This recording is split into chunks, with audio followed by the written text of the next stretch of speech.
You're still insecure? Yes. So what? I'm working on it every day. Welcome to the Save the Good Girl podcast, everybody. I am your host, Erica E. Thank you so much for coming back. I love talking to you guys every single week. And for those who are new, welcome to your first luxury listening experience. So here's the thing. You are going to be in VIP automatically. The minute you listen to Save the Good Girl, you're in VIP. However, I want you to go to savethegoodgirl.com to get the full VIP experience. You're going to get beautifully crafted newsletters by me. And in addition to this wonderful audio, I do have wonderful visuals for y'all as well. So please follow Save the Good Girl on Facebook, Instagram, Pinterest, Threads, and TikTok. And if you don't have social media, not a problem. I am also on YouTube. For all of my YouTube listeners, hey, I got shorts on there for you guys as well. Just positive, fun, light content. You know, I like to do it all around, just feel good, all around, just luxury. So here's the thing. I did the levels of insecurities part 1. If you haven't listened to that episode, go back and listen to part 1. But when it comes to insecurities, there's a lot more that I wanted to say. So I'm like, we need to do a levels of insecurities part 2 because there's another angle that I want to discuss. So let's get into it, y'all, because there's something else I feel like that would be very beneficial for all of us and some stories, of course, that I got to share. All right, y'all, let's get into it. Last week, I shared with you guys that I'm going to start the episodes with a segment called Exquisite Moments. And this is where I discuss with you anything that I found exquisite today. And I usually do that before I start the episodes anyway. Now, speaking of exquisite, do you know that I have a lifestyle page called Exquisitely Erica? I do. And you guys have to check it out. It's on Instagram. And if you guys like everything lifestyle, whether it's about fragrances, body butters, candles, traveling, skincare, self-care, soft life, you're going to love this page because in addition to speaking and having great conversation, I love a phenomenal ambiance as well. So I am going to also add Exquisitely Erica into other platforms as well. But currently right now, it's on Instagram and also on savethegoodgirl.com. So I am lighting an exquisite candle from Trader Joe's. And for those of you who are international, I'm not sure if there is an international Trader Joe's. I have to look that up. But for those of you who are international, Trader Joe's is a grocery store located in the United States. And they also sell candles and body butters, like some home stuff. So my friend gifted me with the candle called Peony Blossom. And it smells like a nice light garden. It smells really, really good. And today I had a great day, y'all. It was an exquisite day, and I'll tell you why. You know, when you spend time with somebody and it's just easy? Like you can do the most simplest things, like nothing, like get a coffee and go to a grocery store, walk around and just enjoy the air. And you just had a great time. That's exactly what I did today. And that's exactly how I felt.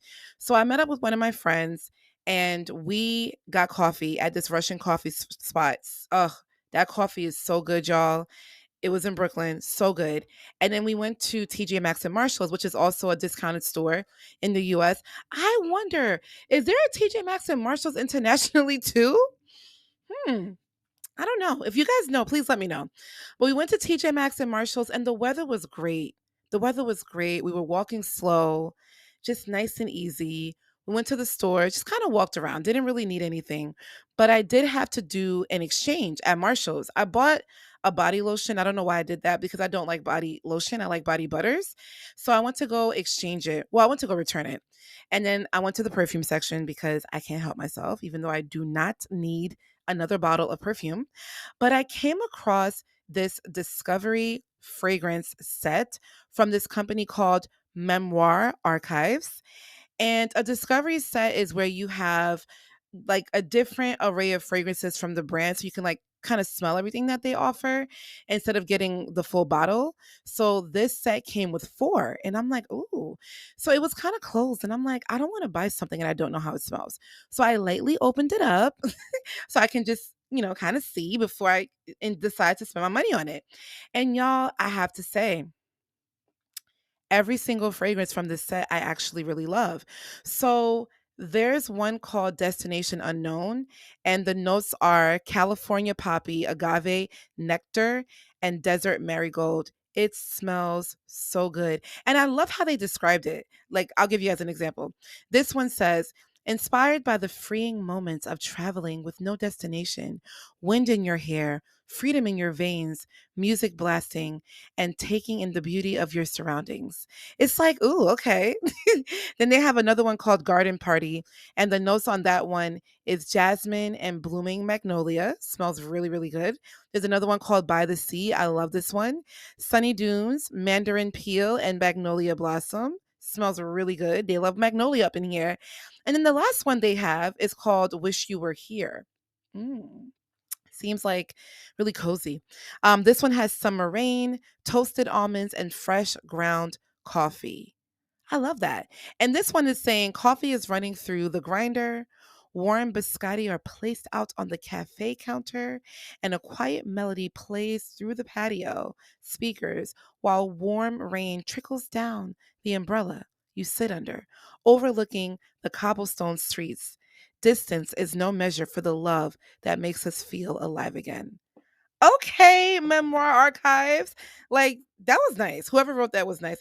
But I did get this palette. It smells really good. They also have it on Macy's, but Macy's had it for $70, but then I saw that it was on sale for 25. I was like, okay. So after we did that, we were hungry. We went to this deli in Brooklyn. Y'all, I love a good deli sandwich. I love a good deli sandwich. If you know me, you know I love sandwiches. So we went to this deli, and I'm pretty simple. I don't do anything crazy. I got a turkey sandwich with provolone cheese, mayo, lettuce, black pepper, oregano, oil, and vinegar. Perfect.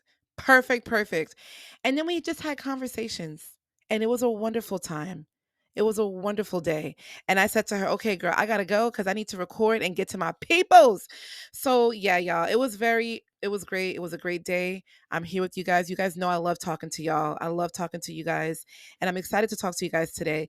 And originally, I wasn't going to do an insecurities episode part 2. I wasn't going to, but then I had these thoughts in my mind, and I'm like, "Okay, let me pour it out. Let me just pour it out." I really wanted to get into a little bit like another area discussing insecurities, right? Because this is something that affects us in many different ways. And I'm just like, yeah, I have some more to say. So last week I did Levels of Insecurities Part 1, and I was talking about my bikini, the leopard bikini. I was talking about the effects of insecurities and how I felt like it really prohibited me from having certain experiences. If you haven't checked out that episode, y'all check it out. It's called Levels of Insecurities Part 1. And, I was really detailing that because that bikini story really helped me a lot. It really helped me push myself out there. And to be honest with you, if I didn't do that, I really don't know how long it would have taken me to feel free with myself again. I don't know. I really don't know.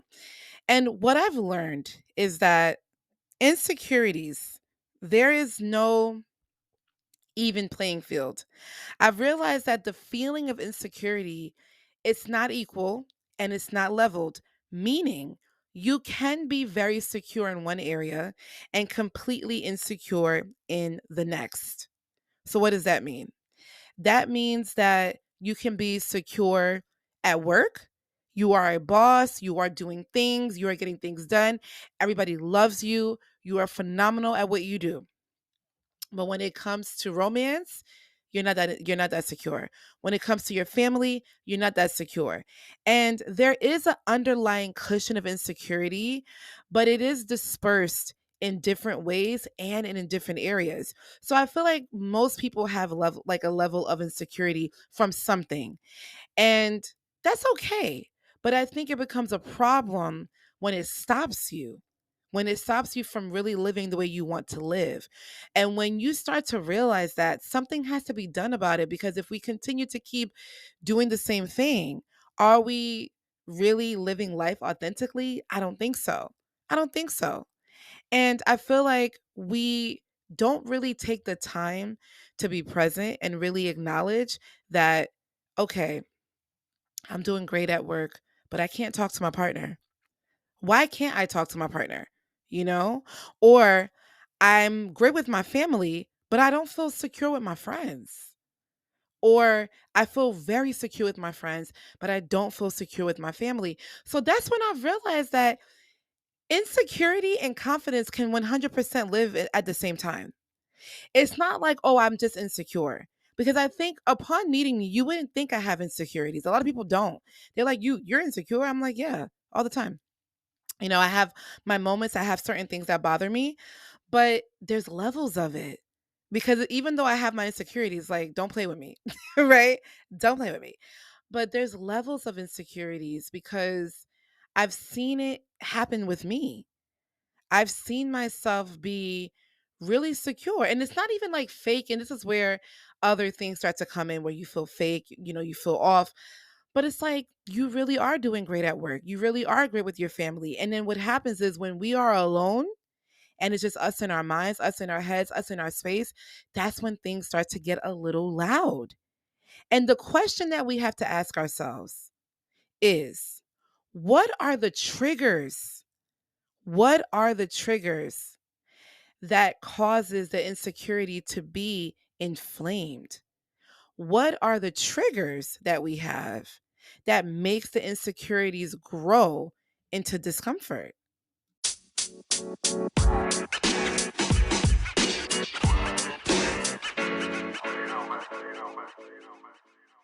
So I just sprayed one of the fragrances called Wish You Were Here. And that's the one that has like that coffee note and it smells really good. So as I'm doing this episode, I'm letting it settle into my skin and I like the way it settles. It's very warm. And I usually don't like coffee products, like body products, skincare products, perfume. I'm not really a fan, but I do like this. Very warm. I love it. So I think you guys, it's really important that we identify what happened because the insecurity it stemmed from something, someone, or somewhere. And most of the times we just kind of live life and be like, well, that's how I am. Well, that's how it is. Well, that's how. And I don't know. I don't feel like we should do that. I don't think we should. I think we need to identify what it is. And there's so much power when you speak it out loud. I know we think things in our minds, but y'all, I'm telling you, I experienced something recently where I shared something in therapy and I said it out loud and it just hit me differently. It hits differently. And yes, I know that talking about insecurities is not the easiest thing, but there is something great that can come out of that. And I feel like where did it start, right? Where did it start? Was it a situation? Was it something someone said? Was it something you saw on TV? Was it an experience that happened to you that was traumatic? Was it somebody that said a joke? Was it a family member? Was it a friend? Was it a spouse? Was it a babysitter? Like, who did it? What happened? What was going on? I remember, y'all, when I was 10, we had to do a class project. And for those who listen who went to elementary school with me, y'all remember this story. It was in Mr. Russo's class. Okay. And he said, do this project however you see fit, be creative, and do what you want. Think outside the box. So I decided that I'm going to sing a song because I'm like, who's going to sing a song? Nobody. Right. So I was preparing for days, practicing, getting my things together, so excited but scared. And I remember walking up there, and my friends told me, yo, you walked up so confidently. I'm like, I did, because I was nervous. But I remember walking up there and I started singing. People started laughing. So the teacher goes, if you're going to laugh, put your head down. Y'all, 95% of the class put their head down and was cracking up, right? But I still kept singing. And I did it all the way until the end. And I'm nervous, right? Because now I'm thinking I failed. They're laughing at me. Oh my gosh. I never want to get on stage again. This was a bad idea, right? And we were getting ready to go to lunch. And I went to the back while I was crying. There was a classmate, and I told her this story. There was a classmate who came to me and she was like, Erica, you did great. Mind you, we're 10, by the way. I was either 10 or 11 years old. Okay. She came to me. She's like, you did great. I'm so inspired by you. Don't listen to them. Don't worry about them. Like, she was so like inspirational. And I told her, I'm like, yo, I will never forget that. I never forgot it until this day. Like, it's like clear as day for me. And I remember I thought I failed, and I'm like, yo, I definitely failed. I worked so hard. And now no one's going to see my creative side. Like, I'm going to get an F. I'm going to get a zero. When we got our reports back, he gave me an A plus. And he said to me, I love your bravery. No, what? No, he said to me, he was like, Erica, can you come talk to me for a minute? I said, sure. And he was like, I love your bravery.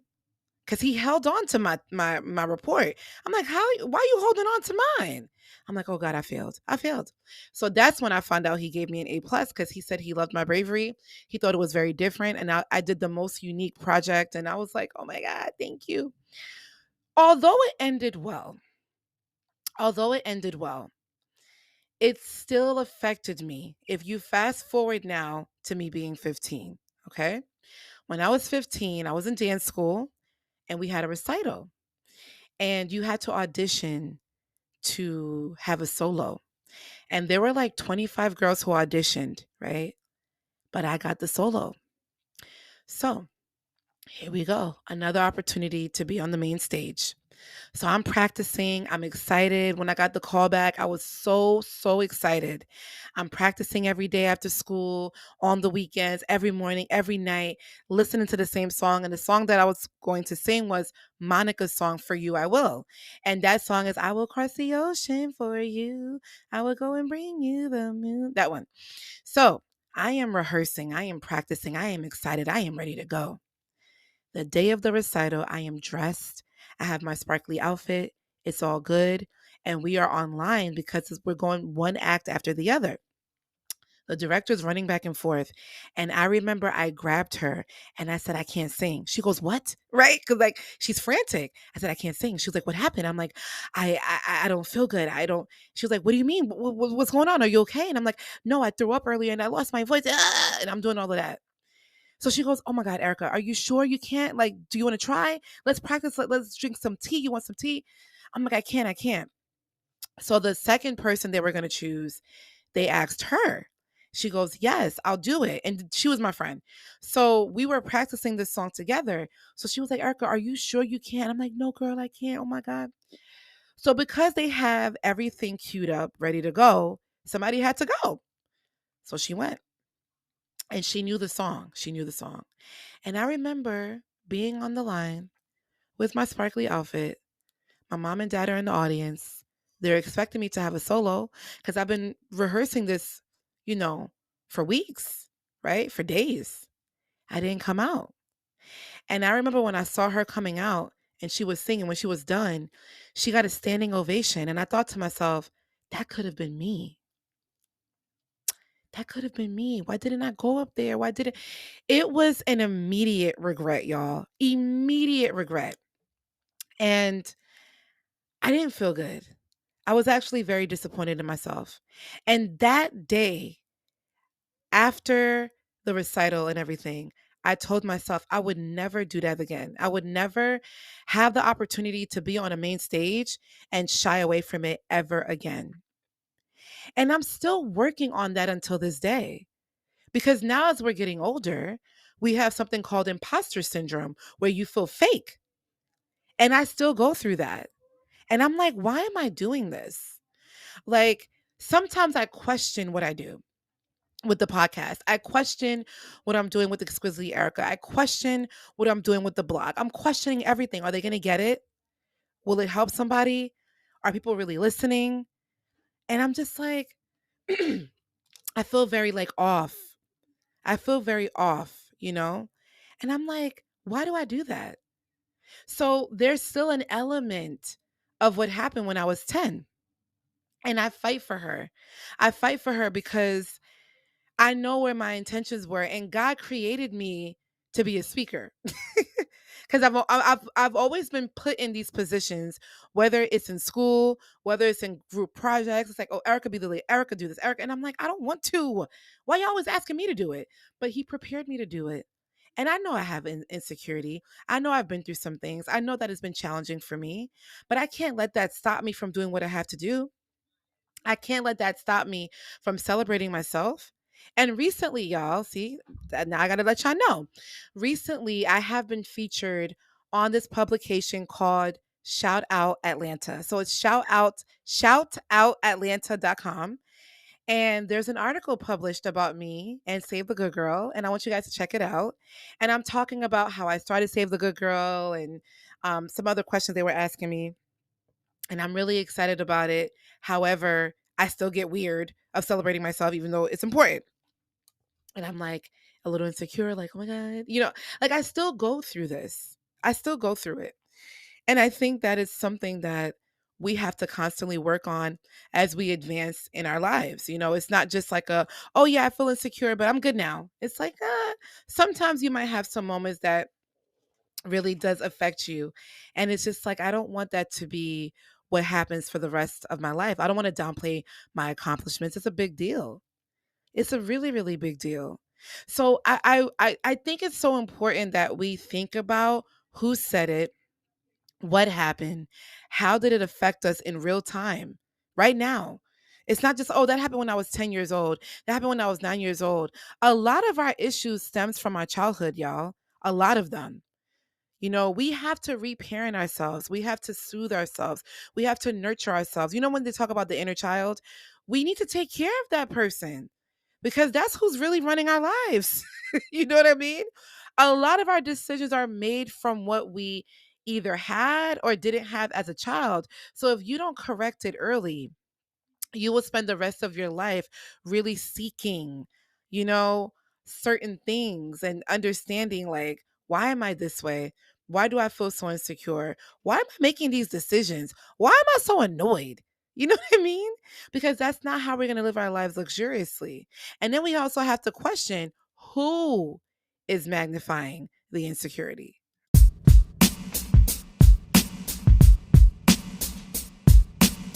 Sometimes we can be around people that makes us feel alive. We can be vulnerable, we can be light, we have a great time.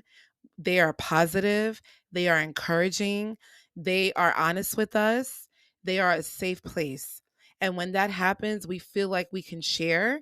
We can share our fears, we can share our insecurities. We can be real with them. We feel good and we like being around them. And then there's some people who are hypercritical. They're constantly criticizing you. They're constantly criticizing themselves. They don't talk about anything positive. Something's always a problem. There's nothing ever good in a day. And that could trigger your insecurity.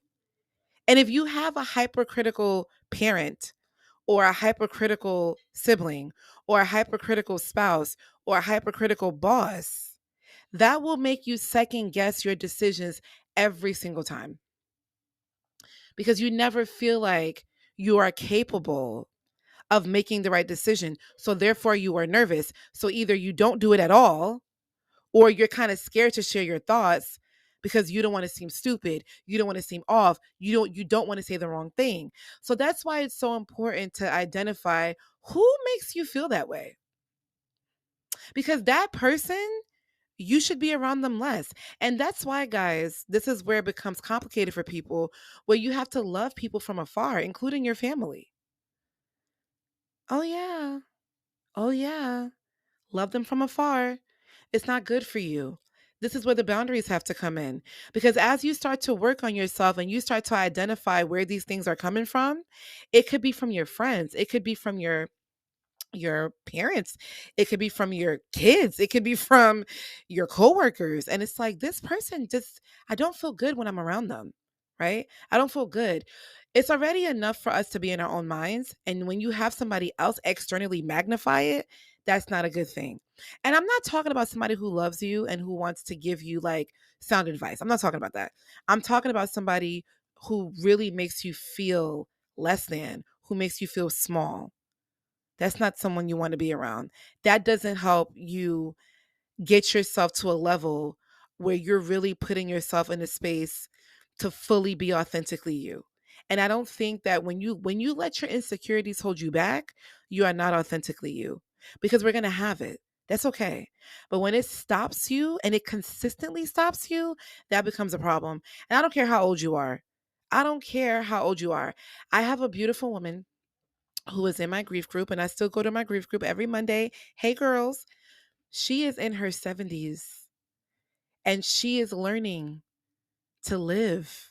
And I'm always encouraging her, girl, go to TJ Maxx and get you a shirt, you know? Be free, look cute. And when we do our events, I was so happy when she was like, I was like, oh, I love your outfit. She's like, oh, I got it from Marshall's. That makes me happy. You know why? Because she normally doesn't do that. I'm too old. I'm like, no, you're not. You are living, you are alive, you deserve to look good, girl, no matter how old you are, you know? So it's so important to be around people who are encouraging and honest. I'm not saying someone who's going to be a yes man. I'm not saying that. I'm really not. And I think sometimes too, sometimes we do expect us from other people. I have an issue with that. I'm not going to lie, because I'm a huge supporter of people. And people are a supporter of me, but I support everybody. And sometimes when you do things, you want people to support you as well. And that's not the case. And you have to be okay with that. And that can sometimes make you feel like, am I even doing the right things? Or, like it just makes you feel off because when you're doing something different, yes, you want to listen to people and their feedback, but at the same time, you don't want to listen to everybody's feedback because then it dilutes you. I don't want to be diluted. I don't want to do that. I am going to do my show the way I want to do my show.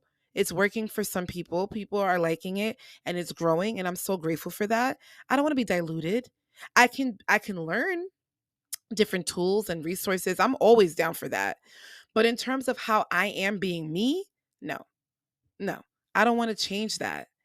And the thing about insecurities, they creep in when you do share things with people and they're lackluster, like the response is like, oh, okay. That's when insecurities might creep in. Who wants to share something with someone and you are met with a lukewarm response? Oh my gosh, I'm recently published. Somebody did an article about me. Oh, that's good. That's it. But I am learning that you cannot expect you from you. My sister always told me that, and my therapist said it too. So it's something that I'm constantly working on. And I think about my past insecurities and how it has stopped me. And I don't want to live a life like that. I don't want to live a life where I'm thinking about what could have happened. I want to be free. I want to feel good about what I'm doing. I want to say, you know what, I did it because every time I pushed past my insecurity, y'all, I felt great. I felt great. And you guys probably experienced that as well. But every time I did it, every time I pushed myself, I felt really good. When I first did my podcast, the first episode I did, I legit patted myself on the back. And I actually listened to the first episode. Oh my God, you could tell I was such a beginner. But it's okay because we all learn and we all grow. But we have one life, y'all, just one. And I think that because we're living and because we have things going on and there's always something to do and we have calendars and we got bills and we got to work and we got to plan and we got to love and we got to and clean. I think we forget how precious the days are until something happens. And on my desk right now, I have something that says, you never know who you are inspiring. And it's true. When you start to work on yourself, others will see that because now you're going to have a particular light shining on you. You're going to move different. Your responses are different. The way you make your decisions are different. The way you act is different. The way you walk is different. And people will see that change and that glow, and that is going to inspire them. Even though the insecurities, they don't necessarily go away all the time, but at least you are fighting. You are pushing yourself. And then you start to notice that people might share with you, you said you were doing this, you said you were doing that, and I'm inspired by that. I've done many things just for me, not even to be an inspirational, nothing. And when I hear people say, "Yo, you did that," and that inspired me and I want to do the same thing. Like I like how this works for you and I want to try it too. Or asking me my opinion on things, and I don't take that lightly. When somebody asks you for advice, you have a lot of power, right? You have a lot of power to that person because you could either steer them the right way or the wrong way. And especially when you're vulnerable, you are susceptible to any type of, response. So I don't take that lightly at all. I'm very, very serious when it comes to that. Very serious when it comes to that. So you never know who you're going to inspire for real when you start to work on yourself and your insecurities. And you know who else gets affected? Everybody around you, including your children if you have them. Generational curses, y'all. It's a very different topic. But generational curses, yes, it's about your family, what we've been through as a family, what you've seen growing up, and etc. Insecurities plays a very big part in that. Insecurities plays a very big part in how we move generationally. You know what I mean? And it's crazy because some people that I see who do have children, even as adults, when I look at how some parents are, I'm like, wow, the child, whether it's a family member or like a young child, I start to see how the insecurities are being passed down. I start to notice that. And I'm like, what would it look like if this person actually stopped to, just paid attention to themselves and recognize that what they're doing is not right? Because now your child is having the same issue and they're going to grow up just like you. And that might not be a good thing. It might not be a great thing because we all need to be edited, right? And we all have certain things that affect us. But when we talk about generational curses, there are generational insecurities as well. I believe that there are many ways you can break a generational curse. And it's like, yeah, we have them, but we can break them. We have the power to do so. And one of them is therapy. The thing about therapy is that therapy helps you analyze the past. Therapy helps you understand why you do what you do. Therapy allows you to have a safe space to talk to somebody freely about the thoughts that are going on in your mind that you haven't shared with anyone. Because you know how I mentioned to you guys before how you might talk to people and they could be selfish, they could be, talking about themselves. Therapy is all about you. It is all about you and for you to understand yourself better. And I would tell some of my friends, like, listen, if you don't want to go to therapy for you, please go for your kids. Please. Because they are affected by your behavior. Even as an adult. It doesn't matter how old you are, right? You could be a mother that's like 34 and has a child that's like 5. You could be a mother that's 70 and have a child that's 50. It doesn't matter. It affects your children because at the end of the day, you are the authoritative figure. Nobody plays with mom, nobody plays with dad or your guardian, right? Whoever is your authoritative figure. So it's so important that we do that work to understand like what's really happening with us on the back end. There is so much power when you share how you feel and what you want to do. I've learned in therapy that due to me grieving, there is a layer of abandonment issues that I have. And that is something that I want to articulate to my partner. That is, I don't know if that's an insecurity per se or a bit of a block a little bit. But because of me grieving my dad and because I had a very close relationship with him, I have fears of love. And she told me that it stems from abandonment issues. And I I understand that, but it was interesting to hear it from her because I wouldn't put that together. And one of the reasons why I want to go to therapy, one of them, there's many reasons, is because I want to make sure that when I am ready to be in a partnership with my husband, we are able to have a healthy relationship. And a lot of people choose their partners based off of their insecurities. I see it all the time. It is all around us. If you guys take a hard look, you will see for yourself as well that people make decisions, and I shared this on the last episode. They make decisions based off of their insecurities, where they live, where they work, who they're friends with, um, their partners, their jobs, everything. And it's like I don't think that is an appropriate way to live. And at least when you start to recognize it, a change has to happen. The insecurity has to have a place so that it is easily identified and we can be aware to work on it. So if I know, for example, what I mean is this: how do you feel at work? How do you feel at home? It's like identifying, like, I do feel great at work. I feel like I'm doing great. I'm at my optimal best and I'm great. But I can't talk to my sister. I can't talk to my mother. I can't talk to, my cousin. I can't talk to whoever. Or I love talking to my family. Me and my mother and my sister, we good. But I can't talk to my partner. Or I love talking to my partner. I could tell him everything. I could tell her everything. But I can't really speak up at work. So it's like identifying, where is it? Where is it being placed? Where is it being placed? Right?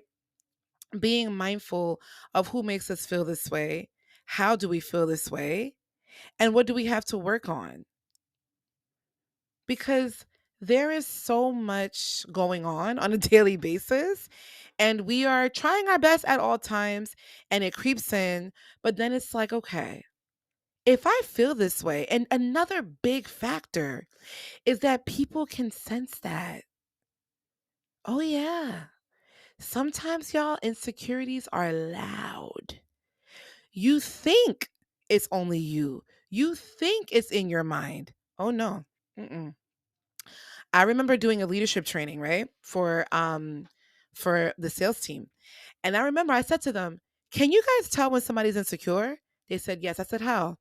They're like, "Oh, they're fidgety, they're looking up in the sky, they don't have great eye contact, they're stuttering, they're this, da, da, da."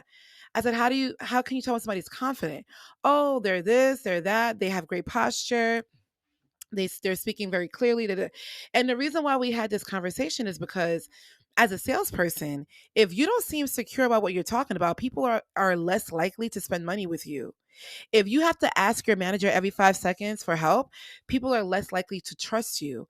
And then when your manager actually comes in, they pay attention to them and they do not pay attention to you anymore. So as a salesperson, you don't want that to happen, because that could affect you losing a sale. So during leadership training, we spent a lot of time about confidence. Being a leader, y'all, I had so many therapy sessions. It is ridiculous. There are so many stories that I've heard, and one in particular that stands out was, there was a trainee, and he was so nervous, and he didn't like to read out loud. So in the training, we had like a training book, and I'll have people, different people, like, read and stuff like that. And whenever I called on him, he just looked very nervous, but he did a great job. So I remember the third day of training, he came to me. He goes, "Erica, I have to talk to you about something." I said, "Sure." He goes, "I don't like reading in front of the class." I'm like, "Really? You sound great." And he goes, "Well, I had an issue with my speech. I have a speech impediment. So it's very hard for me to read." I said, "How is it hard for you to read when I had no idea?" Listen, y'all, if he never told me about this speech impediment, I would have never known. And then he goes, "Well, I've been working on it for the past 10 years with school. I had some assistance after school." I'm like, "And it's working and you're doing great. Please don't let this stop you." Because he was questioning if he could ever be a salesperson, if he could ever speak up because he has a speech impediment. I'm like, "I don't hear it. I don't know. If you never told me, I would have never known." I had to have so many, like, heart to hearts with my role, because people shared different stories with me. "I didn't go to college. I didn't do this. I don't know how to speak." Da, da, da. I'm like, "What? You're fine." Sales is about personality. You're fine. And I would wake up early, train them, stay late after work to train. Like, I'll do whatever I can to get people where they need to be, because I'm like, "Listen, you got it. I don't care what happened to you when you were 7. You're doing it. Don't let that hinder you. Don't let that stop you." So it's like, we have to think about where it comes from, because it can. If I didn't have that talk with him, I don't know if he would have stayed. I think he was ready to quit, to be honest with you, because he was just so adamant on, "I'm not equipped for this job." And I'm like, "You are." Like, stop playing, you know? And that's one of the reasons why, y'all, I want to do the podcast, because I'm like, how many people need to hear this right now? They need that pep talk. Like, you can do this. You can do this. You can do this. And y'all, here's the thing, right? Even when you feel bad, when you feel horrible, you have to push. So I have the cover photo for this podcast with a row of lipstick. And the reason why, y'all, is because literally 2 days ago, I was going through some like a insecure moment. As a woman, we get that time of the month. Men, we get time of the month. Y'all should know, okay? So we get that time of the month, and I didn't know it was coming. Yo, every time my period comes, it's a shock to me emotionally. I was so emotional, y'all. Everything I put on, I felt I looked horrible. I was bloated. I was literally on the verge of tears. I was so upset, and I didn't want to go. And I was meeting up with a friend that I haven't seen in like 4 years. I was so excited to go out and meet with them. And I'm just like, I don't want to go anymore. I feel horrible. I literally changed my outfit, ladies and men. Maybe you've experienced this. I changed this outfit like 5 times. I'm like, I'm not going. So I had to take a couple of deep breaths. And then I prayed. I'm like, God, please help me. I really want to just enjoy myself.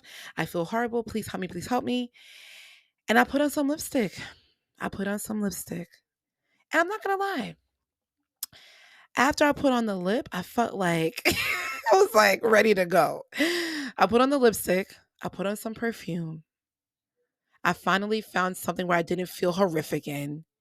And I'm like, Erica, just go. You're going to have fun. Even on the car ride, I had to talk to myself, Erica, just go. You're going to have fun. And when I did get there, I did have a good time. The food was amazing. The drinks were great. It was great to catch up. We were there for hours just catching up and talking and just being in each other's presence. It was great. What if my insecurity stopped that? So we also have to identify when things are just a moment, and that was a moment that could have really transitioned into something else because I tend to do the domino effect. If one thing goes wrong, everything is wrong. So like I could have like missed that event and missed events for the whole weekend because of how I was feeling. And I'm like, no, we have to push ourselves, y'all. There's going to be levels of insecurities all the time. There's going to be moments, there's going to be things that trigger us, but we have the opportunity every day to fight it. We have the resources. You're listening to this show, which is a great start. And if you need additional assistance to push yourself, get that. There's so many things we need to do. There's a beautiful life that we have to live because we only have one. Let's not let this affect us and stop us. I don't want to live a life of regret. I want to be in my 80s and 90s thinking back like, yo, I did it. I lived exactly how I wanted to live. And I feel good about it. And not only did I live how I want to live, I was able to assist others, help others also feel good about themselves and be real. I'm not going to come on my show and be like, yeah, don't be insecure. You'll be fine. No, I'm saying there's going to be moments, but those moments should not stop you from living how you want to live romantically. And that goes for me too. For living how you want to live professionally, for living how you want to live personally. You want to grow a garden? Do it. You want to start a podcast? Does this show inspire you to do one? Do it. You want to take a dance class? Y'all, I love dance school. I think I might go back. you know, do it. Why not? Why not? Don't let the insecurities stop you from being at your optimal. Don't let it stop you because with this one life that we have, we need to live it luxuriously. We need to live it with quality and we need to understand that there's levels. And think about every pocket of your life. Think about your romantic life, your spiritual life, your professional life, your personal life, your emotional life, your financial life. Think about all of these pockets individually and ask yourself, do I feel secure financially? Do I feel secure with my partner? Do I feel secure with my family? Do I feel secure with my friends? And if the answer is yes to everything, you lit. But if the answer is a slight yes or maybe or no, that's okay. It's just something we're aware of and something we need to work on and something we need to talk about. Don't keep your thoughts to yourself. It doesn't work. I promise you, it doesn't work. Let it out, speak it out, and know that insecurities are, it can be a moment, but please do not make it a lifetime. You know that I love when we get together because we always are talking about something that is going to elevate us and move us to a really phenomenal level. And I really enjoyed this conversation. And if you enjoyed this conversation, there are many ways for you to let me know because I love your feedback. That is so important to me. You can go to SaveTheGoodGirl.com, go to the contact section and send me a message there, or you can communicate with me on social media, Instagram, Facebook, Threads, Pinterest, all messages, or in the comment section, in YouTube in the comment section. I want to hear what you guys have to say and advice because we're learning from each other. I'm never going to come on this show claiming to know everything. So if you have thoughts that you want to share or a testimony or an experience, I genuinely want to hear it. And I do respond to everything because we are in this together, okay? And y'all, here's what I'm going to say to end this episode. Please put on that lipstick. Men, put on your cologne. Put on something that makes you feel good and get out the door and put yourself out there. Let people know that you're here and just feel good. Try your best. You know why? Because nobody even cares. Nobody cares that much. It's us. We let the insecurities drown us. But the truth is nobody cares. They're just happy that we're here because we got great energy. We have luxurious energy. And that luxurious energy has to be shared. Okay? So put in that perfume, put on that lipstick, put on that cologne, put on your shirt, your favorite dress, and just go. It really helps me, and I hope that it helps you guys too. I cannot wait to talk to you guys next week. I hope you guys have a phenomenal week and work on those insecurities. We're going to work on it together because life is waiting for us, okay? I'll talk to you guys next week. Bye.